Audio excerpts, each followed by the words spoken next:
ആകാശത്തെ നക്ഷത്രങ്ങൾ പോലെയും കടൽ തീരത്തെ മണൽത്തരികൾ പോലെയും പെറ്റുപെരുകിയ വാക്കുകളെല്ലാം മലീമസപ്പെട്ടതായി ദൈവം തിരിച്ചറിഞ്ഞു. ദൈവം വാക്കുകളുടെ നോഹയ്ക്ക് മെസ്സേജ് അയച്ചു. പഴയതുപോലെ വീണ്ടും ഒരു പെട്ടകം ഉണ്ടാക്കാനും സംരക്ഷിക്കപ്പെടേണ്ട വാക്കുകളുടെ ജീനുകളെ കയറ്റാനും പറഞ്ഞു. നോഹയുടെ പെട്ടകത്തിന് മുൻപിൽ വാക്കുകൾ കുമ്പസാരക്കൂടിന് മുൻപിൽ എന്ന പോലെ വരി വരിയായി മുട്ടുകുത്തി. ഇന്നലെ വരെ ആർത്ത് ഉല്ലസിച്ച് മതിച്ച വാക്കുകൾ അത്ര കുലീനമായി ശിരോവസ്ത്രവുമിട്ട് കുമ്പിട്ട് നിന്നു.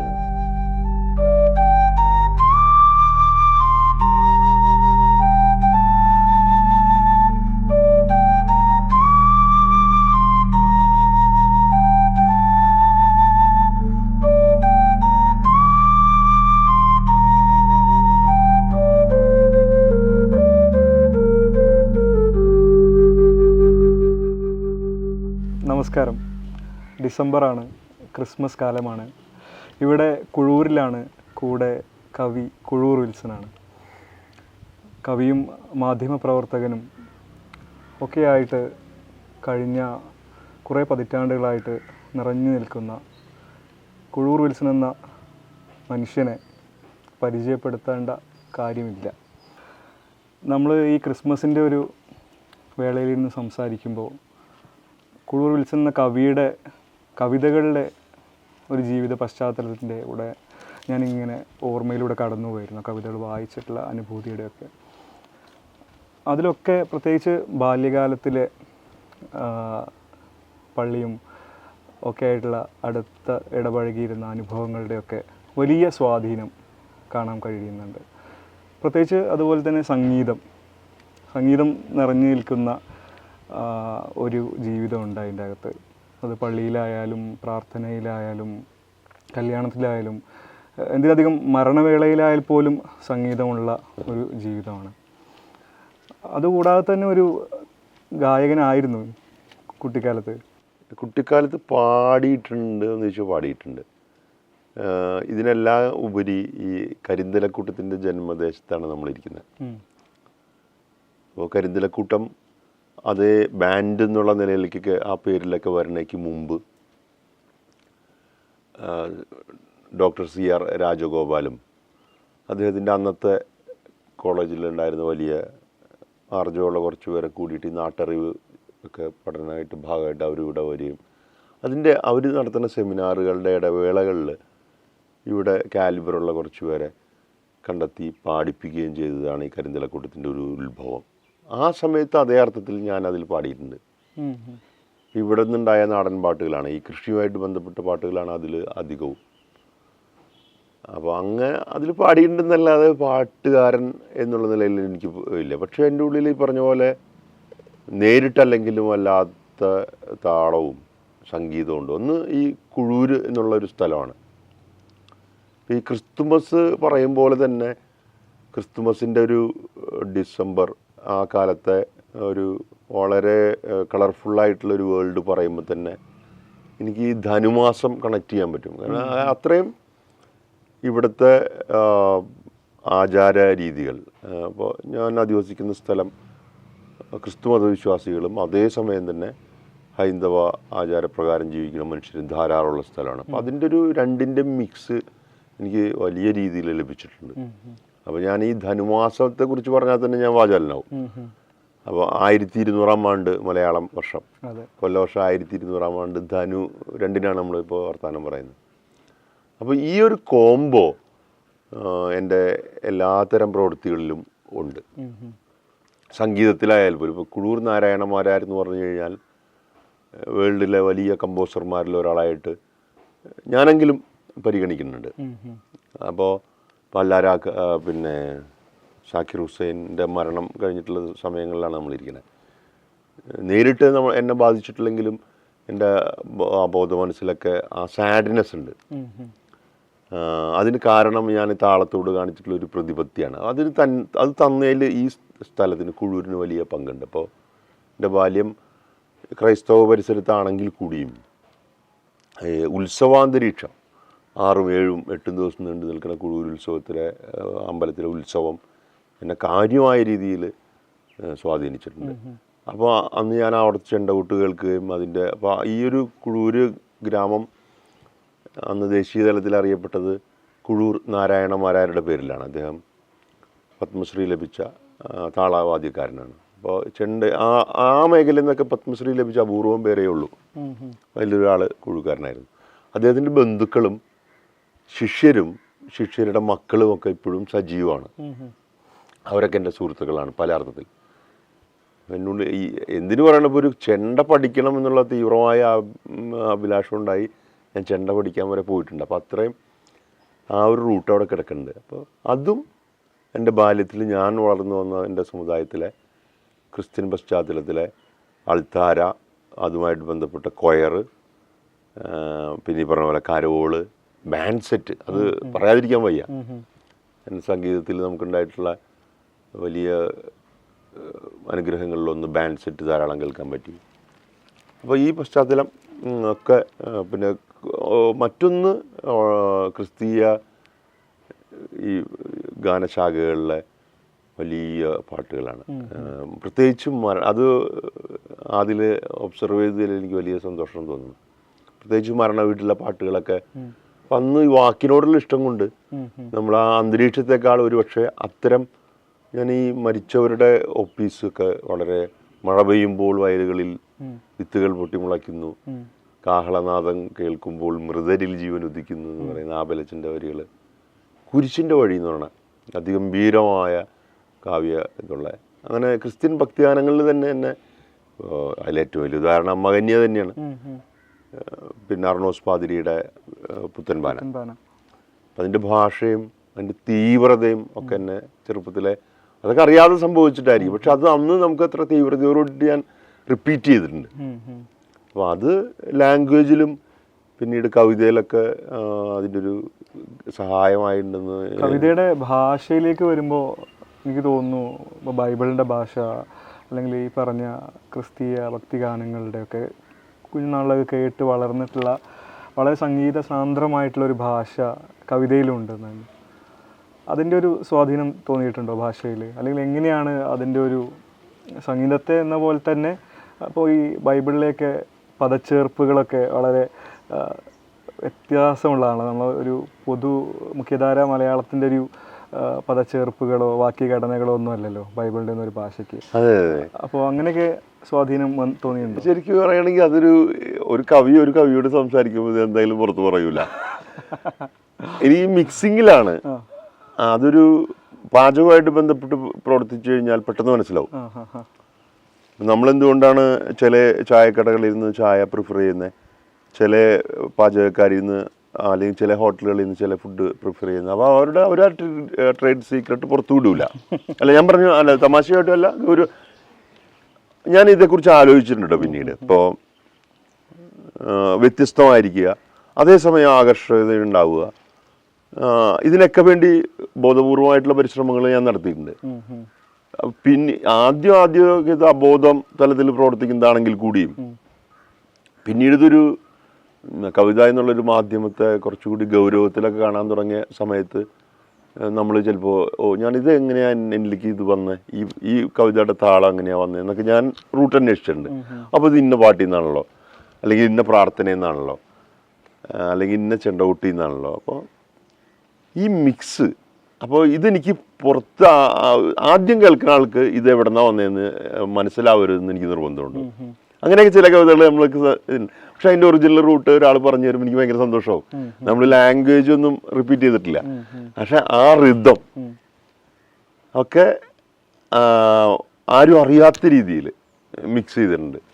ഇപ്പോൾ ചിന്തുപാട്ട്, എൻ്റെ കവിതകളിൽ ചിന്തുപാട്ടുണ്ട്, നാടൻ പാട്ടുണ്ട്, അന്ന് ബൈബിൾ ഭാഷ ഉപയോഗിച്ചിട്ടുണ്ട്. അപ്പം അങ്ങനത്തെ ചില പരീക്ഷണങ്ങളിൽ ഞാൻ അസാമാന്യമായിട്ട് എൻ്റെ ഉള്ളിൽ തന്നെ ഒരു കുട്ടീനെ തൃപ്തിപ്പെടുത്താൻ ഞാൻ കുറേ അങ്ങനത്തെ കളികൾ ചെയ്തിട്ടുണ്ട്.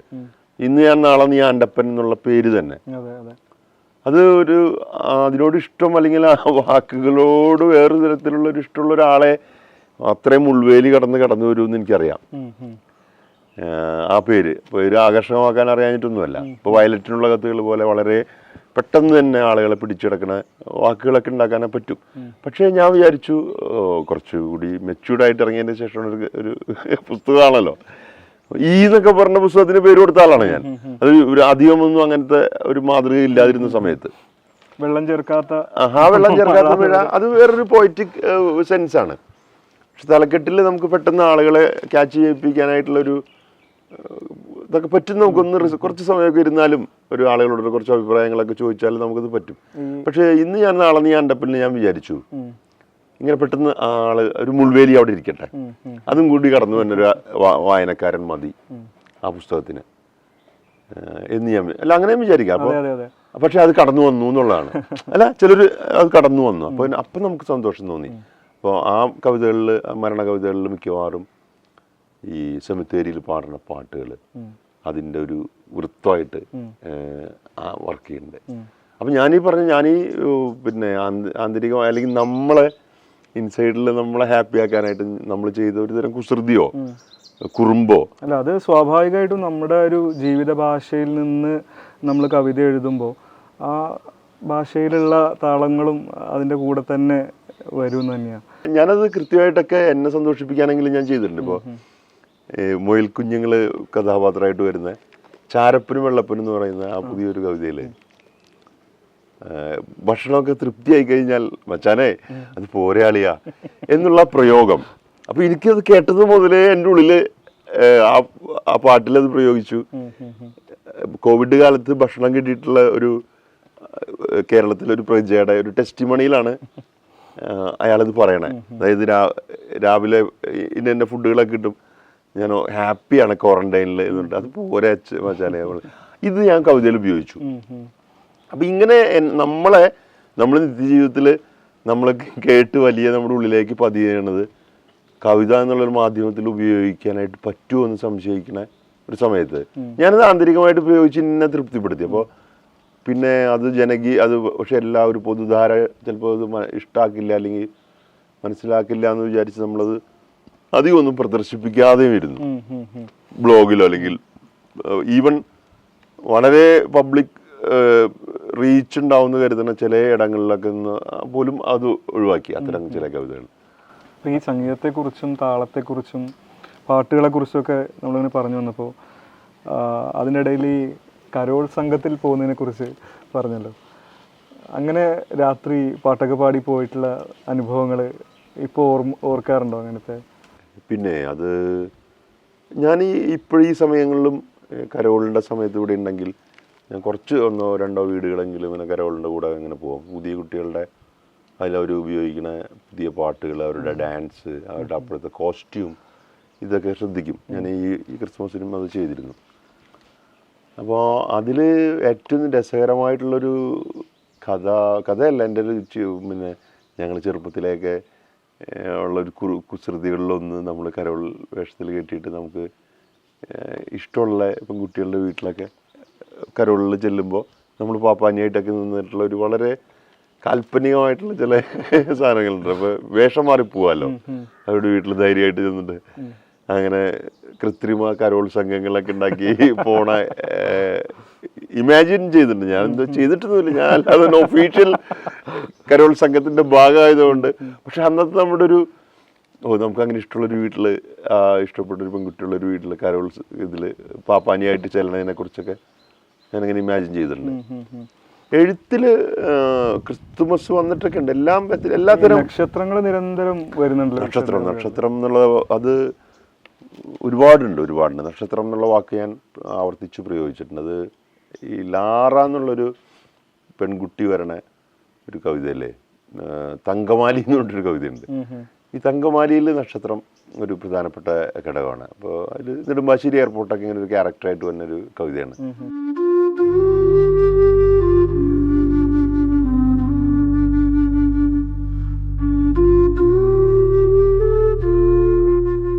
അന്തോണീസ് പുണ്യവാളിന് മുന്നിൽ ഉരുകിയൊലിച്ചിരുന്ന മെഴുകുകൾ കൊണ്ട് കടലാസു ചുരുട്ടി പുതിയ മെഴുകുതിരി ഉണ്ടാക്കുക എന്നത് കുട്ടിക്കാലത്തെ ഞങ്ങളുടെ ശീലങ്ങളിൽ ഒന്നായിരുന്നു. കിടപ്പാടം പണയപ്പെട്ട ത്രേസ്യടത്തിയുടെയും കല്യാണമുറയ്ക്കാത്ത സെലീനയുടെയും മക്കളില്ലാത്ത അന്തപ്പേട്ടൻ്റെയും വസന്ത വന്ന് കോഴികൾ ചത്തുപോയ തങ്കമ്മ ചേച്ചിയുടെയും മെഴുകുതിരികൾ ഞങ്ങൾക്ക് വേണ്ടി അന്നങ്ങനെ നിന്നുരുകി. കണക്കു പരീക്ഷ, മുഖക്കുരു, ക്യാൻസർ, കല്യാണം, മരണം, വീസ, പ്രേമം, കാണാതായ 100ൻ്റെ നോട്ട്, എന്തിന് വരാത്ത മാസമുറ, വേഗത്തിൽ വന്ന നര, എല്ലാം ഞങ്ങൾക്കു വേണ്ടി എന്നുമെന്നും ഉരുകി. അന്ന് ഞങ്ങൾ കത്തിച്ച പുതിയ മെഴുകുതിരി എന്തിനു വേണ്ടിയായിരുന്നിരിക്കും ഉരുകിയിരുന്നത്? ആ വെളിച്ചത്തിൽ ഇപ്പോഴൊന്നും കാണാനേ വയ്യ. അന്നത്തെ മെഴുതിരികൾ തെളിയിച്ച ഇരുട്ട്. അതുപോലെ ഈ മെഴുതിരികൾ നമ്മൾ ഈ ക്രിസ്ത്യൻ ജീവിതത്തിൻ്റെയൊക്കെ വളരെ സൂക്ഷ്മമായിട്ടുള്ള കുറേ പരിസരങ്ങൾ റിസർട്ടിന് ആവിഷ്കരിച്ചിട്ടുണ്ട്. അതുപോലെ തന്നെ ഈ വിശ്വാസമൊക്കെ ആയിട്ട് ബന്ധപ്പെട്ടുള്ള അതിൻ്റെ ആന്തരിക സംഘർഷങ്ങൾ അതും ആവിഷ്കരിച്ചിട്ടുണ്ട്. ഇത് നമ്മുടെ ഒരു ഭൂതകാലത്തിലേക്ക് അല്ലെങ്കിൽ ബാല്യത്തിലേക്കൊക്കെ പോയിട്ട് റിൽക്കിയൊക്കെ പറയുന്ന പോലെ നമ്മൾ മുത്തുകൾ പെറുക്കിയെടുക്കുന്ന പോലെ ഈ ഓർമ്മകൾ, അനുഭവങ്ങൾ നമുക്ക് കവിതയ്ക്ക് പലപ്പോഴും പ്രചോദനവും എന്ന് മാത്രമല്ല വിഷയമൊക്കെ ആവാറുണ്ട്. അപ്പോൾ ഈ കുട്ടിക്കാലത്തുണ്ടായിരുന്ന ഈ വിശ്വാസ സങ്കല്പങ്ങൾ, അതുമായിട്ട് ബന്ധപ്പെട്ടിട്ടുള്ള നമ്മൾ തന്നെ മെനഞ്ഞിട്ടുള്ള കുറേ സങ്കല്പനങ്ങൾ, ഇതൊക്കെ കവിതയിലേക്ക് കടന്നു വന്നിട്ടല്ലോ ധാരാളമായിട്ട്. പിന്നീട് അതിന് പല രൂപാന്തരങ്ങൾ വന്നിട്ടുണ്ടായിരിക്കാം. നമ്മളുടെ മനുഷ്യൻ്റെ ജീവിതത്തിൻ്റെയും വളർച്ചയുടെയും ഒക്കെ പരിണാമത്തിൽ അത് പല ദിശകളിലേക്കൊക്കെ നമ്മുടെ അന്വേഷണങ്ങൾ നീണ്ടുപോയിട്ടുണ്ടായിരിക്കാം. എങ്കിൽ പോലും ആ ഒരു കാലത്തെ ഇന്ന് ഓർത്തെടുക്കുന്നത് എങ്ങനെയാണ്? എന്നെ സംബന്ധിച്ചിടത്തോളം ഇപ്പോൾ ചെറുപ്പത്തിലെ ആത്മീയമായിട്ടുള്ള ആ ഒരു പരിസരം എനിക്കിത് ഓർക്കാനൊക്കെ ഇഷ്ടമാണ്. കാരണം ആത്മീയതയിലേക്ക് മനുഷ്യൻ വരണത് ബേസിക് സാധനങ്ങളൊക്കെ പൂർത്തിയാക്കിയതിന് ശേഷമായിരിക്കും. ആദ്യകാലങ്ങളിൽ അവരൊരു ബേസിക് നീഡ്, നല്ല വെള്ളം, ഭക്ഷണം, വായു, ഈ പിന്നെ ഉറക്കം, ഒരു കംഫർട്ട് സോണിലുള്ള ഉറക്കം, ഇതൊക്കെ കഴിഞ്ഞിട്ടും ഇയാളെ മനസ്സ് ശാന്തമായിട്ടിരിക്കണില്ല എന്ന് തോന്നുമ്പോഴായിരിക്കും ഇയാൾ പൊതുവെ ആത്മീയത അന്വേഷണമൊക്കെ ആരംഭിച്ചിട്ടുണ്ടാവുക. അപ്പോൾ അത്തരം ഒരു ആന്തൽ കൂടുതലുള്ള ആളാണ് ഞാൻ. എനിക്ക് പെട്ടെന്ന് ബാക്കി കാര്യങ്ങളൊക്കെ മടുക്കും. അതേ അർത്ഥത്തിൽ വേണമെങ്കിൽ എനിക്ക് കുറച്ച് അധികം അങ്ങനെ ജീവിത പരിസരങ്ങളിൽ ജീവിക്കാൻ പറ്റുന്നുള്ളതുകൊണ്ട് ചുരുങ്ങിയ കാര്യങ്ങൾ മതി. ഞാൻ അപ്പോൾ അത് കഴിഞ്ഞാൽ പിന്നെ ഈ ആത്മീയ അന്വേഷണം കൂടുതലായിരുന്നുണ്ടെന്നാണ് എനിക്ക് തോന്നണേ, ചെറുപ്പം തൊട്ടേ. അപ്പോൾ അതിൻ്റെയൊക്കെ ഒരു ഫലമായിട്ട് ഈ അപ്പം ഞാൻ ജനിച്ചു വളർന്ന ഒരു സമുദായം ക്രിസ്ത്യൻ സമുദായമായതുകൊണ്ട് അതിനോട് എനിക്ക് എതിർപ്പൊന്നും ചെറുപ്പത്തിൽ തോന്നാത്തതുകൊണ്ടും ഞാൻ അതിൻ്റെ ഒരു ഭാഗമായി. പിന്നെ ക്വസ്റ്റ്യനിങ്ങിൻ്റെ ഒരു സമയത്തൊക്കെ നമ്മൾ കൗമാരത്തിലും യൗവനത്തിൻ്റെ ആരംഭത്തിലൊക്കെ ക്വസ്റ്റ്യൻ സ്വഭാവം തുടങ്ങും. നമ്മൾ ഏത് ഇൻസ്റ്റിറ്റ്യൂഷനിലാണോ അതിലെ ജീർണത എന്ന് നമുക്കപ്പോൾ തോന്നുന്ന കാര്യങ്ങൾ നമ്മൾ ക്വസ്റ്റ്യൻ ചെയ്യാനൊക്കെ തുടങ്ങുമ്പോൾ ആ സമയത്ത് എനിക്കതുണ്ടായിട്ടുണ്ട്. ഞാനത് ചെയ്തിട്ടുണ്ട്. എനിക്കതിൻ്റെ പിന്നെ ആ സമയത്ത് ഉണ്ടായിട്ടുള്ള ബുദ്ധിമുട്ടുകളൊക്കെ അനുഭവിച്ചിട്ടുണ്ട് പേഴ്സൺ എന്നുള്ള നിലയിലൊക്കെ. പിന്നെ നമ്മൾ യാത്രയൊക്കെ ചെയ്യുമ്പോഴാണ് ഈ ലോകം പല വിധത്തിലായുള്ള അഡ്ജസ്റ്റ്മെൻറ്റുകളാണ് ആണ് മുന്നോട്ട് പോകണമെന്ന് മനസ്സിലാവുകയും അതിലിഷ്ടമുണ്ടെങ്കിൽ അതിൽ നിങ്ങൾക്ക് പോവുക, നിങ്ങൾക്കതൊരു കംഫർട്ടാണെങ്കിൽ നിങ്ങളതിൽ പോവുക എന്നുള്ള നിലയിലേക്ക് മാറുകയും. അപ്പോൾ എനിക്ക് പിന്നെ ഞാൻ സ്വാതന്ത്ര്യത്തോടുകൂടിയിട്ട് അത്തരം ആളുകളെ വെറുപ്പ് എന്നില്ല എന്ന് മാത്രമല്ല, അയാളത് എനിക്ക് ശല്യമാവണമെങ്കിൽ അയാൾ പള്ളിയിലോ കവിതാലയത്തിലോ എവിടെ വേണമെങ്കിലും പോയിക്കോട്ടെ എന്നുള്ള നിലയിലേക്ക് എത്തുകയും. അപ്പോൾ ഞാനും അങ്ങനെ തിരിച്ച് അപ്പോൾ എനിക്ക് ആ സ്വാതന്ത്ര്യം കിട്ടുമല്ലോ. അത്തരം കുറച്ച് മനുഷ്യരെങ്കിലും എന്നെയും അവൻ ഞങ്ങൾക്ക് ബുദ്ധിമുട്ടില്ലാത്തത്തോളം കാലം അവൻ്റെ വഴിയിലൂടെ പൊക്കോട്ടെ എന്ന് എന്നെയും കരുതാൻ ചെയ്ത് തുടങ്ങുന്ന മനുഷ്യരുണ്ടാവുകയും ഒക്കെ തുടങ്ങി. അപ്പോൾ അതാണ് എനിക്കൊരു അതുമായിട്ട് ബന്ധപ്പെട്ട് പറയാനുള്ളത്. പിന്നെ ഒരു സംഘടിത ഒരു സംഭവം എന്നുള്ള നിലയിൽ അതിൽ കുറച്ചുകൂടി നമുക്ക് ഒരു ജനറൽ സ്കൂളിൽ കിട്ടാത്ത കുറേ പ്ലസ്സുകളുണ്ട്. അതിലൊന്ന് ഉറപ്പായിട്ടും എൻ്റെ സർഗജീവിതത്തിൽ ഞാനത് നന്ദിയോടെ പറയണം. കാരണം ഇപ്പോൾ സ്കൂളിലൊക്കെ ആയിരുന്നപ്പോൾ കുറേ അധികം കുട്ടികളൊക്കെ ഉണ്ടാകുമ്പോൾ സർക്കാർ സംവിധാനത്തിലൊക്കെ ആകുമ്പോൾ ഓരോ കുട്ടിയിൽ അറ്റൻഷനൊന്നും ഉണ്ടാവില്ല. പക്ഷെ നമുക്ക് പള്ളിയായിട്ട് ബന്ധപ്പെട്ട് കൊടുത്തിരിക്കുമ്പോൾ ചെറിയ യൂണിറ്റുകൾ 200 പേരടങ്ങുന്ന അല്ലെങ്കിൽ 100 പേരടങ്ങുന്ന കുടുംബ കൂട്ടായ്മ. അപ്പോൾ അതിൽ ഏതൊക്കെ ടാലൻ്റ് ഉള്ള നമുക്ക് ബൈബിൾ വായിക്കാൻ അവസരം എനിക്ക് ധാരാളം കിട്ടി. അപ്പോൾ ബൈബിളാണെങ്കിൽ നല്ല ഭാഷയുള്ള ഒരു പുസ്തകം, അപ്പോൾ അത് നല്ല ഉറക്കനെ വായിക്കാൻ. അപ്പോൾ ഒരു പബ്ലിക് സ്പീക്ക് എന്നുള്ള നിലയിൽ ഞാൻ പിന്നീട് മാധ്യമപ്രവർത്തകനായിട്ട് ഇപ്പോഴും റേഡിയോയിലൊക്കെ ആയിരുന്നപ്പോഴും ഈ അപകർഷത എന്നുള്ള സംഭവം എനിക്കില്ല. ഒരു കവിയായിട്ട് കൂടി പലപ്പോഴും ഉണ്ടാകേണ്ടിയിരുന്ന ഒന്നാണ്. മീൻസ് പൊതുവെ ഒരു ഇൻട്രോവേർട്ട് ആയിരിക്കുക. പക്ഷേ ഞാൻ മുഴുവൻ സമയ കവിതയിൽ ജീവിച്ചപ്പോൾ പോലും ഞാൻ എല്ലാത്തിനെയും അഭിസംബോധന ചെയ്ത് സംസാരിച്ചു. അത് ചിലപ്പോൾ തെറ്റുകളുണ്ടായെങ്കിൽ കൂടിയും ഈ പേടി എന്നിൽ നിന്ന് മാറ്റിയത് ഈ ആൾത്താരെയാണ്. അപ്പോൾ എൻ്റെ അമ്മയൊക്കെ ഉൾപ്പെടെയുള്ളവരല്ലേ കേൾക്കണേ, അന്നത്തെ കേൾവിക്കാർ. ഞാനൊരു ബൈബിൾ വായിച്ചിട്ട് അത് അപ്പോൾ അമ്മയുടെ കൂട്ടുകാർ, അപ്പൻ, ചേട്ടന്മാരല്ലേ, അപ്പം ഇവർ അന്ന് അഭിപ്രായങ്ങൾ, ചെറിയ ചെറിയ അഭിപ്രായങ്ങൾ നമ്മൾ വിലയോടെ ഓർത്ത് വയ്ക്കുന്നുണ്ട്. നന്നായി, അന്നത്തെ റീഡിങ് നന്നായി എന്നൊക്കെ പറയണത്. അപ്പോൾ നമുക്ക് കിട്ടിയ ആദ്യത്തെ പ്രോത്സാഹനങ്ങളിൽ ഒന്നാണത്. അപ്പം അത് തന്നെ ഞാനതിന് ഇപ്പോഴും ഇനി പോസിറ്റീവായിട്ട് പറയും. നിങ്ങൾക്ക് അത് ഏത് വിശുദ്ധ ഗ്രന്ഥമോ ഏത് പുസ്തകങ്ങളാവട്ടെ, അതൊക്കെ ഇപ്പോൾ വായിക്കാനും ഉറക്കനെ വായിക്കാനൊക്കെ വേദികളുണ്ടാവുക. കവിതാ പുസ്തകങ്ങൾക്ക് അങ്ങനെ ജനറൽ ആ സമയത്ത് ഇപ്പോൾ ജനറലായിട്ടുള്ളൊരു പുസ്തകമായിരുന്നു, ഞാൻ അത് തന്നെ ചെയ്യുമായിരുന്നു. പക്ഷേ എൻ്റെ ഉള്ളിലുള്ളൊരു അർജും അഭിവാജ്ഞയൊക്കെ ആ റീഡിങ് പെർഫോമൻസിൽ ഉണ്ട് ഉള്ളതുകൊണ്ടാണ് എനിക്കതിൽ പറ്റിയത്, ബൈബിൾ വായിക്കാൻ പറ്റിയത്. അപ്പോൾ പിന്നെ ഒരു നരേഷനൊക്കെ എനിക്ക് എളുപ്പമായി. അപ്പോൾ അത് എൻ്റെ ജീവിതത്തിൽ തന്നെ, ഇപ്പോൾ ജീവിതത്തിൽ എനിക്ക് റേഡിയോ ആങ്കർ എന്നുള്ളൊരു ജോലി കിട്ടുന്ന സമയത്ത് ഈ ബൈബിൾ വായന എന്നെ വല്ലാതെ ഗുണപ്പെടുത്തി. അത് അതിൻ്റെ മെമ്മറീസും അതിന് വേണ്ടിയിട്ടുള്ള ഒരുക്കങ്ങളൊക്കെ. അപ്പോൾ ഒരു വാർത്ത വായിക്കുന്നതിന് മുമ്പ് ഒരു വട്ടം വായിക്കാൻ നമുക്ക് അവസരം കിട്ടുമെങ്കിൽ അത് വലിയൊരു ഗുണം ചെയ്യും എന്നൊക്കെ പിന്നീട് ഞാൻ മനസ്സിലാക്കിയത് ഇതിലൂടെയാണ്. അതങ്ങനെ ഞാൻ ചെയ്യുമായിരുന്നു. നമ്മൾ തന്നെ എഴുതുകയാണെങ്കിൽ ഒന്നും കൂടി അത് എളുപ്പമാവുന്നു. പിന്നെ അങ്ങനെയൊക്കെ കുറേ കാര്യങ്ങൾ. പിന്നെ അതൊന്നും ഇല്ലാതെ കയറാൻ പറ്റി. തീയതി നമ്മൾക്കൊരു 1 മിനിറ്റ് മതി നമ്മളൊരു ലൈവിലേക്ക് വരാൻ. ഒന്ന് മനസ്സിരുത്തിയാൽ നമ്മൾ ആ ഏത് വിഷയത്തെക്കുറിച്ച് നമുക്കൊരു മിനിമം ഒരു 30 മിനിറ്റെങ്കിലും മുന്നോട്ട് കൊണ്ടുപോകാൻ നമുക്ക് ഒരുക്കങ്ങളായി. അപ്പോൾ അങ്ങനത്തേലേക്ക് വളർത്തിയത് എന്നെ ഈ ആൾക്കാരെയാണ്. അപ്പോൾ അതിൻ്റെ ഒരു ബേസ് എന്നുള്ള നിലയിൽ എനിക്കതിനെ മറക്കാൻ പറ്റില്ല. പിന്നെ മറ്റത് വലിയ എപ്പിസോഡ് എന്നുള്ള നിലയിൽ സംസാരിക്കേണ്ട ഒരു വിഷയമാണ് മതം, അല്ലെങ്കിൽ പ്രത്യേകിച്ച് ഏത് സംഘടിത സ്ഥാപനങ്ങളെ കുറിച്ച് പറയും. അതുപോലെ തന്നെ കുടൂർ കവിതകളെക്കുറിച്ച് സംസാരിക്കുമ്പോൾ മാറ്റി നിർത്താൻ കഴിയാത്ത ഒന്നാണ് തീർച്ചയായിട്ടും കുടൂർ. നമ്മൾ കുടൂരിൽ ഇരുന്നിട്ട് തന്നെയാണെന്ന് സംസാരിക്കുന്നത്. ഇവിടുത്തെ ഇടങ്ങൾ മാത്രമല്ല, ഇവിടുത്തെ മനുഷ്യരും നിരവധി തവണ കവിതകളിൽ വന്നിട്ടുണ്ട്, അല്ലെങ്കിൽ കവിതകളായിട്ട് തന്നെ മാറിയിട്ടുണ്ട്. ഇപ്പോൾ ഈ കുടൂരിലുള്ള ചേട്ടൻ്റെ കവിതകളിൽ വന്നിട്ടുള്ള ഇടങ്ങളെക്കുറിച്ച് ഒന്ന് സംസാരിക്കുക. ഇപ്പോൾ പൊതുവെ യാഥാർത്ഥ്യബോധത്തിൽ നിന്നുകൊണ്ടുള്ള ഒരു കവി എന്നുള്ള നിലയിലാണ് ഞാൻ എന്നെ കാണുന്നത്. ഞാൻ എല്ലാ മനുഷ്യരെയും അതേ അർത്ഥത്തിൽ എൻ്റെ ആ വരികളിലൂടെ കടന്നു വന്നിട്ടുണ്ട്. പിന്നെ ഭാവന എന്നുള്ള സംഭവത്തെ നമുക്ക് മാറ്റി വയ്ക്കാനും പറ്റില്ല, അല്ലെങ്കിൽ ഇതിനൊരു ഫ്രിജിഡിറ്റി ഉണ്ടാവും. മറ്റേതിന് അവിടെ നിന്നു പോവും. ഒറിജിനാലിറ്റിയിൽ നിന്നിട്ട് അതിന് ചിറകൊക്കെ കൊടുക്കുക, അതിന് പുഷ്പിപ്പിക്കുക, ഇതൊക്കെ ഒരു ക്രിയേറ്ററുടെ കൂടി ജോലിയാണ്. അപ്പോൾ അതും നമ്മൾ ചെയ്തിട്ടുണ്ട്. ഭാവന എന്നുള്ള നിലയിലേക്ക് നമുക്ക് ചിലപ്പോൾ സഞ്ചരിക്കാൻ വേണ്ടിയിട്ടൊക്കെ ആയിരിക്കും തീർച്ചയായും അതെല്ലാ എഴുത്തുകാരുടെയും. അപ്പോൾ അതിൻ്റെ ഒരു മിക്സ് എനിക്ക് ഉണ്ടായിട്ടുണ്ട്. അപ്പോൾ ഞാൻ ഈ തങ്കമാലി എന്നൊക്കെ പറയുന്ന ചെറിയൊരു ഇതിലേക്ക് വരുമ്പോൾ ഞാൻ അതൊക്കെ ആസ്വദിച്ചിട്ടാണ് ഞാൻ ചെയ്തിട്ടുള്ളത്. അപ്പോൾ അതിൽ ഒറിജിനൽ ക്യാരക്ടേഴ്സ് ഉണ്ട്. ഈ അങ്കമാലി LF ഹോസ്പിറ്റലാണ് ഇതിൻ്റെ പരിസരം. ഞാൻ അതിന് തങ്കമാലി എന്നാണ് കൺവേർട്ട് ചെയ്തത്. അപ്പോൾ ഒന്നുമില്ല, പിന്നെ ദൈവത്തിൻ്റെ അടുത്തു നിന്നൊരു മാലാക പിന്നെ വളരെ അടിയന്തരമായിട്ട് ഈ തങ്കമാലി ഹോസ്പിറ്റലിലേക്ക് വരണതാണ്. അപ്പോൾ പുള്ളിക്കാരത്തി ഇറങ്ങുന്ന സമയത്ത് നിർത്തിയ പാടെ ഇങ്ങനെ ഒരു വിമാനത്തിന് കൈ കാണിച്ചിട്ട് നെടുമ്പാശ്ശേരിയിൽ ഇറങ്ങിയിട്ടാണ് ഈ വരണത്. അങ്ങനത്തെ ഒരു ഫാൻറ്റസിയിൽ വർക്ക് ചെയ്യുന്ന സാധനമാണ് തങ്കമാലി. അപ്പോൾ അത്രയും സാധനങ്ങൾ ഞാൻ എഴുതിയിട്ടുണ്ട്. കുടൂർ അമ്പലമൊക്കെ വരുന്ന അമ്പലപ്രാക്കൾ ഈ യാഥാർത്ഥ്യത്തിൻ്റെയും ഈ ഭാവനയുടെയും വലിയൊരു മിക്സാണെന്ന് എനിക്ക് തോന്നുന്നു. അങ്ങനത്തെ കവിതകൾ ഞാൻ എഴുതിയിട്ടുണ്ട്.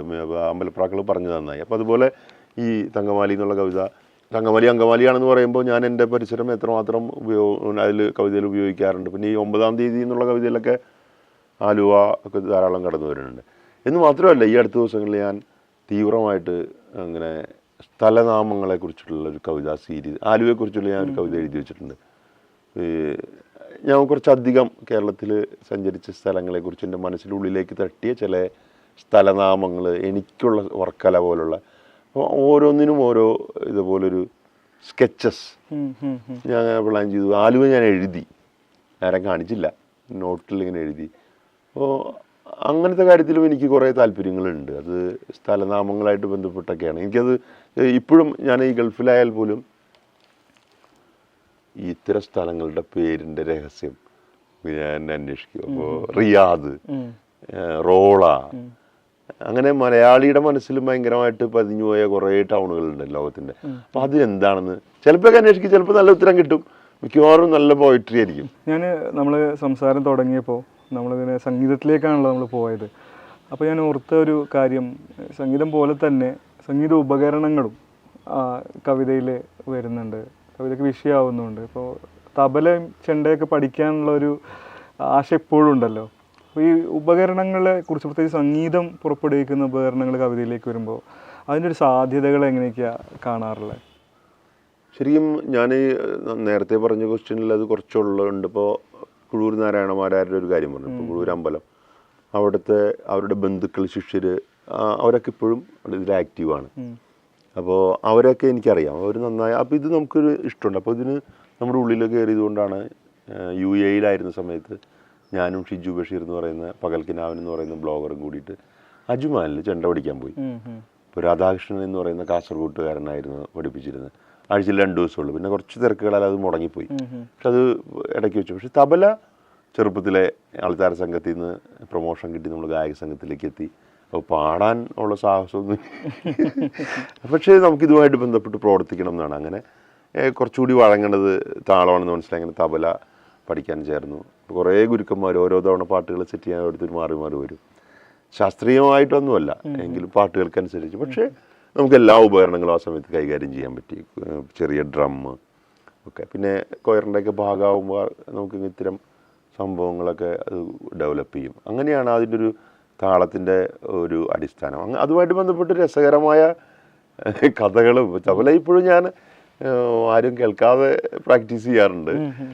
പക്ഷെ വേദികളിലും വായിച്ച സന്ദർഭങ്ങളുണ്ടായിട്ടുണ്ട്. തബല എനിക്കിപ്പോഴും വഴങ്ങും, ഞാൻ അത്യാവശ്യം കൈകാര്യം ചെയ്യും. ആദ്യകാല കവിതകളിൽ അതൊരു പ്രധാനപ്പെട്ടൊരു പോയിന്റ് ആയതുകൊണ്ടാണ് ഞാൻ എടുത്ത് പറഞ്ഞത്. വായന എന്ന് പറയുന്ന കവിത എൻ്റെ കാലത്തെയും ഞാൻ അത് എഴുതി തുടങ്ങുന്ന സമയത്ത് ഏകദേശം ഒരു 35 വർഷം അല്ലെങ്കിൽ 30 വർഷം തികച്ചിപ്പോൾ എനിക്ക് 48 വയസ്സാണ്. അപ്പോൾ 10-30 വർഷം പഴക്കമുള്ള ഒരു കവിതയാണ് വായന. അപ്പോൾ ഈ തകിലിൻ്റെ താളത്തിൽ തുള്ളുന്ന ഒരാൾ കേൾക്കുകയില്ല മൃഗത്തിൻ നിലവിളി, തബലയുടെ താളത്തിൽ മുറുകുന്ന ഒരാൾ വായിക്കുകയില്ല തുകലിൻ്റെ ഓർമ്മകൾ, പ്രണയമായി പീലി നൽകുന്ന ഒരാൾ കാണുകയില്ല വലിച്ചൂരിയതിൻ ചോരപ്പാടുകൾ, വാങ്ങി നൃത്തം ചെയ്യുന്നവൾ അറിയുകയില്ല കാലും ചിറകുമുടിഞ്ഞൊരു പക്ഷിയെ, ധൈര്യമേറുവാൻ വാൽമോതിരമണിയുന്നവൻ കാണുകയില്ല കൂർത്ത തൊട്ടിക്കു താഴെ പേടിച്ചു നിൽക്കും ഒരു ജീവനെ എന്ന് പറഞ്ഞിട്ടുള്ള വായന ആ കവിത ഇപ്പോഴും ഞാൻ ആവർത്തിച്ചു കൊള്ളണ ഇപ്പോൾ കവിതയാണ്. അത് എനിക്ക് പ്രിയപ്പെട്ട ഒരു കവിതയും കൂടിയിട്ടാണ്. അതുപോലെ തന്നെ നമ്മൾ നേരത്തെ സംസാരിക്കുകയുണ്ടായി, ഉത്സവനെ പരാമർശിക്കുകയുണ്ടായി പുത്തൻപാനയെ കുറിച്ചൊക്കെ. ഈ മരണ വീടുകളിലാണല്ലോ നമ്മൾ ഈ പുത്തൻപാന കേൾക്കുന്നത്. നമ്മളൊരു ശുഭസൂചകമായിട്ടുള്ളൊരു ഗാനം ഇല്ലാത്തതുകൊണ്ട് തന്നെ നമ്മൾ വീടുകളിൽ സാധാരണ വായിക്കാത്തൊരു പാട്ടുകൂടെ ആയിരിക്കും. പുത്തൻപാനയുടെ ഒരു അനുഭവം എങ്ങനെയായിരുന്നു കുട്ടിക്കാലത്തൊക്കെ? ഇതിൽ പിന്നെ അതിൽ പറഞ്ഞൊരു കാര്യത്തിൽ ഇപ്പോഴാണ് എനിക്കിത് പറയാൻ പറ്റുന്നത്. ആളിപ്പോൾ കേട്ടാൽ പോലും ഇതിൽ ഇയാൾക്ക് കാര്യമായ എന്തോ തകരാറുണ്ടെന്ന് പറയും. അത് ഞാൻ ആസ്വദിക്കുകയും ചെയ്യും. ഈ ഹിന്ദു പിന്നെ ഹൈന്ദവ പാരമ്പര്യം അനുസരിച്ച് ഈ നരകത്തിൽ നിന്ന് കരകയറ്റണം എന്നുള്ളൊരു സാധനം കൂടിയിട്ടുണ്ട്. ഇതൊരു ജീവിതം ഒരു വലിയ ബുദ്ധിമുട്ട് പിടിച്ച പരിപാടിയാണെന്നും മോക്ഷം മരണമാണെന്നും വിചാരിക്കുന്ന ചില കോൺസെപ്റ്റുകളുണ്ട്. അതിലൊരു കാര്യമുണ്ട് താനും എൻ്റെ അനുഭവം കൊണ്ട്. മറ്റേ ക്രിസ്ത്യാനിറ്റിയിൽ ഇത് കുറേ കൂടി വ്യത്യാസം വേറെ അർത്ഥത്തിലാണ്. മരണാനന്തര ജീവിതത്തെക്കുറിച്ചുള്ള ചില ചിന്തകളൊക്കെയാണ് ഈ ഇത് പറയാൻ കാരണം. അപ്പോൾ ഈ ഒരു കാര്യം ഉള്ളതുകൊണ്ട് ഞാൻ പലപ്പോഴും ഇപ്പോൾ ഇന്ന് ഞാൻ നാളെ നീ എൻ്റെ ഒപ്പനിലെ 4:35 PM എന്ന് പറയുന്ന കവിത ഒരു മരണവീടാണ്. അപ്പോൾ എല്ലാ ദിവസവും 4 മണിക്ക് ഓഫീസിൽ എത്തേണ്ട ഞാൻ ഇന്ന് 4:35 എത്തിയതിൻ്റെ കാരണം ആണ് ആ കവിത. ഈ ഒരു പോകുമ്പോൾ 4:30 പോകുമ്പോൾ ഒരു മരണവീട്, അത്ര ക്യൂട്ടായിട്ടുള്ള ഒരു മരണവീട് കാണുന്നതാണ് ഇതിലെ കവിതാ നായകൻ്റെ പ്രശ്നം. അങ്ങനെ ഇയാൾ ക്യൂട്ടായിട്ടുള്ള മരണവീട്ടിലേക്ക് കയറി ചെല്ലുകയും അവിടെ കാണുന്ന കാഴ്ചകൾ പകർത്തുകയും ചെയ്യണം. അപ്പോൾ സന്തോഷത്തിലാണ് വീട്. ഈ വീട് എല്ലാവരും കൂടി ചേർന്ന് എന്തു ഭംഗി നിന്നെ കാണാൻ എന്നുള്ള പാട്ട് പാടിക്കൊണ്ടിരിക്കുകയാണ്. ഈ ക്യൂട്ടായ വീട് നിന്നിങ്ങനെ കത്തണ പോലെ, ഒരു കൊയർ ഒരുമിച്ച് നിന്ന് പാടണ പോലെ ഈ എന്തു ഭംഗി നിന്നെ കാണാൻ എന്നുള്ള പാട്ട് പാടിക്കൊണ്ടിരിക്കുകയാണ്. ഈ മരിച്ചയാളുടെ കൂട്ടുകാർ അങ്ങനെ തന്നെയാണ് പറഞ്ഞത്, എന്തു ഭംഗി നിന്നെ കാണാൻ, എന്തു ഭംഗി നിന്നെ കാണാൻ എന്ന പാട്ടിൻ്റെ കോറസ് ആയിരുന്നു ആ വീട് എന്നാണ് ആ കവിതയിൽ പറയണത്. അപ്പോൾ എനിക്ക് വലിയ ആ വീട് വലിയ സന്തോഷത്തിലാണ്. എന്ത് മാത്രമല്ല അയാളുടെ അമ്മ പോലും പറയുന്നുണ്ട് എന്തു ഭംഗി നിന്നെ കാണാനെന്ന്. അവിടെ അപ്പോൾ ആ മരണ വീട് ഒരു വലിയ രസമുള്ളൊരു സ്ഥലമായി മാറണതിൻ്റെ ഒരു ചിന്ത ഞാൻ പങ്കുവച്ചു. ശരിക്കത് ആഘോഷിക്കുന്ന ദേശങ്ങളുണ്ടെന്ന് മനസ്സിലാക്കിയപ്പോൾ എനിക്ക് വലിയ സന്തോഷമായി. തമിഴ്നാട്ടിലുൾപ്പെടെ മരണം ആഘോഷമായിട്ട് ഇതൊരു സന്തോഷിക്കലാണ്. ഇതൊരു ആ ഒരു ദർശനം കൂടി അത് പങ്കുവയ്ക്കുന്നുണ്ട്. അപ്പോൾ ഞാനത് ചെറുപ്പത്തിൽ മനസ്സിലാക്കിയിട്ടൊന്നുമല്ല. പക്ഷെ എനിക്ക് അത്തരം സ്ഥലങ്ങൾ അപ്പോൾ അത് ക്രൂരമായിരിക്കും ഒരു മരണ വീട്ടിൽ നിന്ന് കളിക്കുകയോ ചിരിക്കുകയോ ഒക്കെ ചെയ്യണത്. അല്ല, അത്തരം സമീപനങ്ങളുള്ള ദർശനങ്ങളുണ്ടല്ലോ. അതെ അതെ അതെ അതെ അതെ അപ്പോൾ അതൊരു പിന്നീട് കവിതകളിലൊക്കെ വായിക്കുമ്പോൾ മരണം ഒരു രക്ഷപ്പെടലാണ് എന്നുള്ളൊരു ഇതൊക്കെ വായിക്കുമ്പോൾ ചില അവസരങ്ങളിൽ അത് അത് ശരിയാണെന്ന് തോന്നിയ നിമിഷങ്ങളുണ്ട്. ഇപ്പോൾ എനിക്ക് അറിഞ്ഞുകൂടാ അങ്ങനെ പറയാനാ. ഞാൻ ഒറ്റ പ്രാവശ്യമേ ഇപ്പോൾ ബേബി സാറായിട്ട് KJ ബേബിയായിട്ട് സംസാരിച്ചിട്ടുള്ളൂ, അതും ഫോണിൽ. ഗൾഫിലായിരിക്കുന്ന സമയത്ത് നമ്മൾക്കും ഇത്തരം ചില സമാന്തരമായ ജീവിത ചിന്തകളൊക്കെ ഉള്ളത് കൊണ്ടൊക്കെ ഞാൻ ഒരിക്കൽ അദ്ദേഹത്തെ വിളിച്ച് സംസാരിച്ചു. അപ്പോൾ എന്നോടൊന്ന് വിളിച്ചിന് ഇനി വരുമ്പോൾ വരണം, കുട്ടികൾക്ക് കൊണ്ട് കവിത വരണം എന്നൊക്കെ പറഞ്ഞു. അപ്പോൾ അദ്ദേഹത്തിൻ്റെ മരണം എന്നെ ഇടയ്ക്കിടയ്ക്ക് ഞാൻ ആ ദിവസങ്ങളിൽ അത് ശ്രദ്ധിക്കാതിരിക്കാൻ പല രീതിയിൽ വിചാരിച്ചു. എനിക്ക് പരിചയമൊന്നും ഇല്ലാത്ത ഒരാൾ എന്നുള്ള അർത്ഥത്തിലൊക്കെ വിചാരിച്ച്. അപ്പോൾ ഈ നാട്ടുകത്തികയൊക്കെ എന്നെ വല്ലാതെ സ്വാധീനിച്ച്, എൻ്റെ കൗമാരത്തിൽ സ്വാധീനിച്ച പുസ്തകമാണ് മാവേലി മന്ത്രം. അപ്പോൾ ഒരു റൈറ്റർ എന്നുള്ള നിലയിലും അദ്ദേഹത്തിൻ്റെ ഉള്ളിൽ ജീവിക്കുന്നുണ്ട്. പിന്നീട് പിന്നെ പ്രത്യേകിച്ച് ലീലേനൊക്കെ ഞാൻ പിന്നീട് കാണുന്നു സിനിമ ചെയ്യുന്ന ഒരു കുട്ടി. അപ്പോൾ അതെൻ്റെ ഒരു ഡ്രീം. ഇപ്പോൾ ഞാൻ പലരും പ്രാചീനെ കുറിച്ചൊക്കെ കവിതകൾ കാണുമ്പോൾ വിചാരിക്കുക, സുകുമാരൻ ചാലികദ്ദനെ പോലുള്ള ആളുകളെ പരിചയപ്പെടുമ്പോൾ വിചാരിക്കുക, എനിക്കൊക്കെ അത്യാവശ്യ സാഹചര്യങ്ങളൊക്കെ ഉണ്ടായി. ഇപ്പോൾ എഴുതാനും വായിക്കാനൊക്കെ ആവശ്യപ്പെട്ടിരുന്നെങ്കിൽ അതൊക്കെ സാധിച്ചു തരണ ആരെങ്കിലൊക്കെ ഉണ്ടായത്. പക്ഷെ ഇതൊന്നും ഇല്ലാതിരുന്നെന്ന് നിത്യജീവിതത്തിന് തന്നെ ബുദ്ധിമുട്ടുന്ന, സാമ്പത്തികം മാത്രമല്ല കേട്ടോ, പരിസരം കൂടി ആവണ്ടേ, സ്കൂൾ വേണം. അപ്പോൾ ഈ സുകുമാരനെ പോലുള്ള, ഞാനൊരു പ്രത്യക്ഷ ഉദാഹരണം പറഞ്ഞത് അയാൾ അദ്ദേഹത്തിൻ്റെ കഴിവുകൊണ്ട് തന്നെ ഏറെ ശ്രദ്ധിക്കപ്പെട്ട കവിതകൾ എഴുതുന്ന ആളുമാണ്. പക്ഷേ ഞാൻ പറഞ്ഞ അങ്ങനെയുള്ള ആളുകളെ കാണുമ്പോൾ ഇനി വിചാരിക്കേണ്ടത് കുറേ കൂടി കവിതയിൽ സീരിയസ് ആയിട്ടുള്ള മനുഷ്യർ അവരെ സ്പോൺസർ ചെയ്യുകയും വിദേശത്തുൾപ്പെടെയുള്ള പഠിപ്പിക്കാനൊക്കെ, കവിത കുറച്ചുകൂടി ഹയറായിട്ട് പഠിപ്പിക്കാനും മനുഷ്യരെ കാണാനൊക്കെ വിടുകയൊക്കെയാണ് ചെയ്യേണ്ടത്. പക്ഷേ പലപ്പോഴും അത്തരം ആളുകളെ കണ്ടെത്തി കഴിഞ്ഞാൽ അവരെ പരമാവധി ഇതിൻ്റെ ഇടയിലൊക്കെ തന്നെ കിടന്ന് ബുദ്ധിമുട്ടിച്ച് ഒക്കെ ഉണ്ടാകും. അപ്പോൾ ഞാനങ്ങനെ കുറേ എൻ്റെ മനസ്സിലങ്ങനത്തെ ചിന്തയൊക്കെ ഉണ്ട്. അങ്ങനത്തെ കേരളത്തിലൊക്കെ തന്നെ കവിത എഴുതുന്നതിനകത്ത് അവർ കുറച്ചുകൂടി സൗകര്യമുള്ള സ്ഥലങ്ങളിലേക്ക്, പോയിറ്റ് ഇൻ റെസിഡൻസ് ഒക്കെ പോലെ. പക്ഷേ അതൊക്കെ നമ്മളിപ്പോൾ വിചാരിച്ചാൽ വളരെ സിമ്പിളായിട്ട് നടക്കും. കേരളത്തിൽ നിന്ന് ഒരു വർഷമൊക്കെ 2 or 3 ടാലൻ്റ് ഇട്ട് അങ്ങനെ, അത് പ്രായമൊന്നും പരിധിയാക്കരുത്. അയാളുടെ റിസൾട്ട് പോയിട്ട് എന്നുള്ള റിസൾട്ട് പിന്നീടായിരിക്കും അയാൾ തരിക. അപ്പോൾ അങ്ങനെ ചില ആലോചനകളൊക്കെ നടത്തിയ ഒരാളെന്നുള്ള നിലയിൽ, ഇഷ്ടമുള്ളിൽ സൂക്ഷിക്കുന്ന ഒരാളെന്നുള്ളത്, ഞാൻ TP രാജീവൻ സാറിനോടൊക്കെ ഇത് പങ്കുവച്ചിട്ടുണ്ട്. പക്ഷെ അദ്ദേഹം ഈ സ്വപ്നത്തിൻ്റെ ഒരാളായിരുന്നു. പിന്നെ ഈ സംഘടിത ശ്രമം പലപ്പോഴും നടക്കില്ല.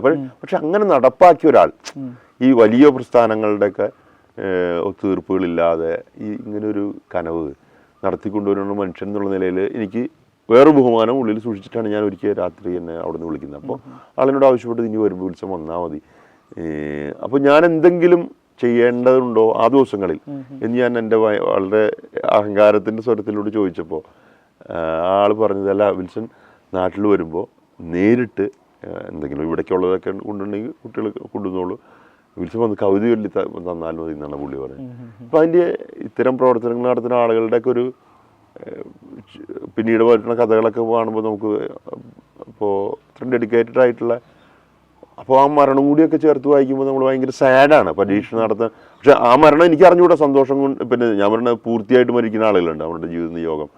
അങ്ങനെ ഒരു കവി എന്നുള്ള ആൾക്കോ അല്ലെങ്കിൽ ഒരു മനുഷ്യൻ എന്നുള്ള ആൾക്കൊക്കെ നമ്മളെപ്പോഴും സ്വന്തം മരണത്തെക്കുറിച്ച് ഓർക്കാതിരിക്കാൻ പറ്റില്ലല്ലോ. അങ്ങനെ സ്വന്തം മരണത്തെ അല്ലെങ്കിൽ ഒരു കവി എന്നുള്ളവർക്കുള്ള ഒരു മരണാനന്തര ജീവിതത്തെ എങ്ങനെയാണ് ഇപ്പം നോക്കിക്കാണുന്നത്? ഞാൻ അതിൽ ഈ കവിത എഴുതി തന്നെയാണ് ഇതൊക്കെ ഈ ഇത്തരം സന്ദേഹങ്ങളും ഇതെല്ലാം തീർക്കണേ. അപ്പോൾ ഒരു കവിതയിൽ ഇന്ന് ഞാൻ നാളെ നീ എൻ്റെ പിന്നിലെ മരണ കവിതകളിലൊന്ന് ഞാൻ സെമിത്തേരിയിൽ ചെന്നിട്ട് മുട്ടുകുത്തുള്ളതാണ്. ഈ മരിച്ച് കഴിഞ്ഞിട്ട് ഇതിങ്ങനെ എനിക്ക് ചെയ്യാൻ പറ്റില്ല എന്ന് ഓർത്തിട്ട് ഇപ്പൊ തന്നെ മുട്ടുകുത്തുകയാണ്. മരിച്ച എൻ്റെ മുമ്പിൽ ഞാൻ മുട്ടുകുത്തുകയാണ്. അങ്ങനത്തെ ഒരു സീനുണ്ട്, റിക്രിയേറ്റ് ചെയ്തിട്ടുണ്ട് ഞാൻ. ഇതൊക്കെ എഴുതി പിന്നീട് കുറേ കാലം കഴിഞ്ഞപ്പോൾ ഈ അടുത്ത് എന്നോട് ഇവിടുത്തെ ഒരാൾ പറഞ്ഞു, ഇന്നൊരാള് അദ്ദേഹത്തിന്റെ ശവക്കല്ലറ ബുക്ക് ചെയ്തിട്ടുണ്ടെന്ന് പറഞ്ഞു. എനിക്ക് ഭയങ്കര അത്ഭുതം. ഒരു പുള്ളി അത് എല്ലാ ദിവസവും അവിടെ പോയിട്ട് ആ കല്ലറയുടെ അടുത്ത് പുള്ളി എഴുതി വെച്ചിട്ട് പുള്ളി പ്രാർത്ഥിക്കും. അപ്പൊ ഇത് അപ്പൊ ഞാനിത് എഴുതിയത് ആളാണ്, പുള്ളി അത് നടപ്പാക്കിയ ആളിലൂടെ ഉണ്ട്. അപ്പൊ ഇത്ര വലിയ കാര്യമൊന്നുമല്ല എനിക്ക് തോന്നുന്നത്. അപ്പൊ ഇത് ഞാൻ എഴുതി. അപ്പൊ പിന്നെ ഇതൊരു പ്രധാനപ്പെട്ട ഒരു ചോദ്യമാണ്. അപ്പൊ ഈ സെമിത്തേരിയൊക്കെ അടുത്തായതുകൊണ്ട് ഇത്തരം പ്രവൃത്തികളോട് അടുത്ത് പ്രവർത്തിച്ചതുകൊണ്ടും മരണം ഞാനെപ്പോഴും ആലോചിക്കുകയും, പിന്നെ കുറേ അടുത്ത സുഹൃത്തുക്കൾ ആത്മബന്ധമുണ്ടായിരുന്ന കുറച്ചധികം പേര് മരിച്ചു പോയിട്ടുണ്ട്. അപ്പം മരണം എപ്പോഴും എൻ്റെ ഒരു കൺസേൺ ആണ്. മരണമായിട്ടുള്ള കുറച്ച് കവിതകൾ ഞാൻ മരണമായിട്ടുള്ള ബന്ധപ്പെട്ട കവിതകൾ എഴുതിയിട്ടുണ്ട്. മരണമായിട്ടുള്ള അഭിമുഖം എന്നുള്ളൊരു കവിതയിൽ ഈ ആംബുലൻസിൽ എല്ലാ ദിവസവും ഓഫീസിൽ പോണ ഒരു കക്ഷിയുണ്ട്. സാധാരണ എല്ലാവരും വിചാരിക്കും ആംബുലൻസിൻ്റെ ഡ്രൈവറാണ്. അങ്ങനെയല്ല, എല്ലാ ദിവസവും പുള്ളിയുടെ ഡ്യൂട്ടിയുടെ ഭാഗമാണ് ആംബുലൻസിനാണ് പുള്ളിക്ക്. അങ്ങനത്തെ ഒരു സാങ്കല്പിക കഥാപാത്രമുണ്ട്. ആംബുലൻസിൽ നിത്യവും ഡ്യൂട്ടിക്ക് പോവുകയും വരികയും ചെയ്യുന്ന ഒരാളുമായിട്ട് അഭിമുഖത്തിന് ചെല്ലാൻ പോകുമ്പോൾ പ്രത്യേകിച്ച് തയ്യാറെടുപ്പിൻ്റെ ആവശ്യമില്ല എന്ന് പറഞ്ഞിട്ടാണ് കവിത ആരംഭിക്കുന്നത്. ഞാൻ പല കാലങ്ങളിലും മരണത്തെക്കുറിച്ച് എഴുതിയിട്ടുണ്ട്. അതിനുള്ള അടുപ്പം ഒരു കാര്യം എന്ന് വെച്ചാൽ മരണം ഞാൻ ഈ പറഞ്ഞ പോലെ സെമിത്തേരിയുടെ അടുത്തൊക്കെയാണ് ജീവിച്ചതുള്ളതുകൊണ്ട് ഈ പള്ളിയായിട്ട് ബന്ധപ്പെട്ട പ്രവർത്തനങ്ങളിൽ മരണം ഒരു പ്രധാനപ്പെട്ട ഘടകമായിട്ട് നിന്നുള്ളതുകൊണ്ട്. അപ്പം പണ്ട് ഈ നമ്മൾ ആവേശ് കുമാറായിരിക്കുന്ന സമയത്ത് എഴുതിയ കവിതകളിലൊന്നും മരണാനന്തര സഹായ സംഘം, ആ കവിതയൊക്കെ ഞാൻ ഉപേക്ഷിച്ചു. അപ്പോൾ അന്നത്തെ എൻ്റെ ചോദ്യം മരണാനന്തരം എന്തിനാണ് സഹായ സംഘം എന്നൊക്കെ ചോദിച്ചിട്ട് പുച്ഛത്തോടു കൂടിയിട്ടാണ് ആ കവിത അന്നത്തെ. പക്ഷെ എനിക്ക് പിന്നീട് മനസ്സിലാവും മരണാനന്തരം സഹായം ആവശ്യമുണ്ട്. കാരണം ഈ ശവം പിന്നെ മറവ് ചെയ്യാനും ഒരു സംസ്കൃത സമൂഹത്തിൽ അത് ആവശ്യമാണെന്ന് പിന്നീട് ഞാൻ മനസ്സിലാക്കി. ചിലപ്പോൾ അതിന് പോലും വകയില്ലാത്ത ആ മനുഷ്യർ അതൊരു കരുതലാണ്. അപ്പോൾ അന്ന് എനിക്ക് കൗമാരത്തിൽ ദേഷ്യമായിട്ടാണ് തോന്നിയത്, എന്തിനാണ് മരിച്ചതിന് ശേഷം സഹായം. അപ്പോൾ അതാണ് അതിൻ്റെ ഒരു ഉത്തരം. അപ്പോൾ മരണത്തെക്കുറിച്ച് ഞാൻ ബോധവാനാണ്. മരണാനന്തര സങ്കല്പനങ്ങളിലൊക്കെ ഇപ്പോൾ എങ്ങനെ വിശ്വസിക്കുന്നത്? സ്വർഗ നരക സങ്കല്പങ്ങളൊക്കെ ഉള്ളിലുണ്ടോ? അപ്പോൾ മാറ്റങ്ങൾ വന്നിട്ടുണ്ടാവുള്ളൂ. കാരണം ആത്മാവ് മരിച്ചാൽ എവിടെ പോകുന്നു എന്നൊക്കെയുള്ള ചോദ്യങ്ങൾ ഇപ്പോഴും എല്ലാം അവശേഷിക്കുന്നുണ്ട്. അതുകൊണ്ട് അതിനെയും കണ്ടിന്യൂ ചെയ്യും അത്തരം ക്വസ്റ്റ്യൻസ്. അതിനൊരു തീർപ്പായിട്ടുള്ള ഉത്തരം ഞാൻ തരുക ആളല്ല. പക്ഷെ ആത്മാവിനെ ശമിപ്പിക്കുക, അതിനെ ആഹ്ലാദവാനാക്കുക, അതിനെ ദുഃഖിപ്പിക്കുക തുടങ്ങിയ കാര്യങ്ങളിലൊക്കെ ഇപ്പോൾ ഞാൻ വിശ്വസിക്കുന്നുണ്ട്. അത് നമ്മൾ പരിശീലിച്ചാൽ നമുക്ക് ചെയ്യാൻ പറ്റുമെന്ന് ഞാൻ മനസ്സിലാക്കുന്നുണ്ട്. മുൻപ് എനിക്ക് ആ തിരിച്ചറിവില്ലായിരുന്നു. ഇപ്പോൾ നമുക്കത് നമ്മളെത്ര വിചാരിച്ചാലും നമുക്ക് അത് നിയന്ത്രിക്കാൻ പറ്റില്ല. ഇപ്പോൾ കരച്ചിലാണെങ്കിൽ, വൈകാരികതയാണെങ്കിൽ, ആനന്ദമാണെങ്കിൽ. പക്ഷേ അതിനെ ആത്മാവ് എന്നുള്ളൊരു അത്തരം അതിനെ അങ്ങനെ വിളിക്കാമെങ്കിൽ അതിൻ്റെ ഒരു സംരക്ഷണത്തെക്കുറിച്ചാണല്ലോ നമ്മൾ അന്നും പറഞ്ഞുകൊണ്ടിരുന്നത്, ബോഡീനെ കുറിച്ചല്ലല്ലോ. അപ്പോൾ അത് എന്തൊക്കെ ചെയ്താലാണ് കുറച്ച് ശാന്തമായിരിക്കുക എന്നുള്ളൊരു അന്വേഷണമൊക്കെ തുടങ്ങിയപ്പോൾ ഇത്തരം സങ്കല്പങ്ങളെക്കുറിച്ചുള്ള ആദ്യം ഇതൊക്കെ പോയി. അല്ലെങ്കിലും പേടി എന്ന് പറഞ്ഞാൽ പിന്നെ മരിച്ചതിന് ശേഷം ഇയാളെ താരകത്തിൽ പിന്നെ നമുക്ക് പൊള്ളുമോ എന്നൊക്കെ കുറിച്ചുള്ള മരണം വേറൊരു തരത്തിലല്ലേ നമ്മളിലേക്ക് തന്നിട്ടുള്ളത്. ഇത് കഴിഞ്ഞാൽ പിന്നെ ഒന്നും അറിയില്ല എന്ന തരത്തിലല്ലേ നമ്മൾ പഠിച്ചു വെച്ചിരിക്കുന്നത്. അപ്പം അതുകൊണ്ട് അത്തരം പേടികൾ നമുക്ക് അന്നേ ഇല്ല. മരിച്ചതിന് ശേഷം തിളച്ചാൽ വെള്ളത്തിലായിക്കോട്ടെ, പക്ഷെ ആത്മാവ് പൊള്ളും എന്ന് കേൾക്കാൻ തുടങ്ങിയപ്പോൾ ഇപ്പോൾ ചില കരുതലുകളുണ്ട്. പിടികിട്ടിയോ? അത് എനിക്ക് തോന്നുന്നു അത് ആ വ്യത്യാസമാണ് ഉണ്ടായേ. അപ്പോൾ അതിന് അതിനെ വലിയ പരിക്കുകൾ ഏൽപ്പിക്കാത്ത രീതിയിലുള്ള പ്രവർത്തനങ്ങളായിരിക്കണം ചെയ്യേണ്ടതെന്നൊക്കെയുള്ള ചിന്ത.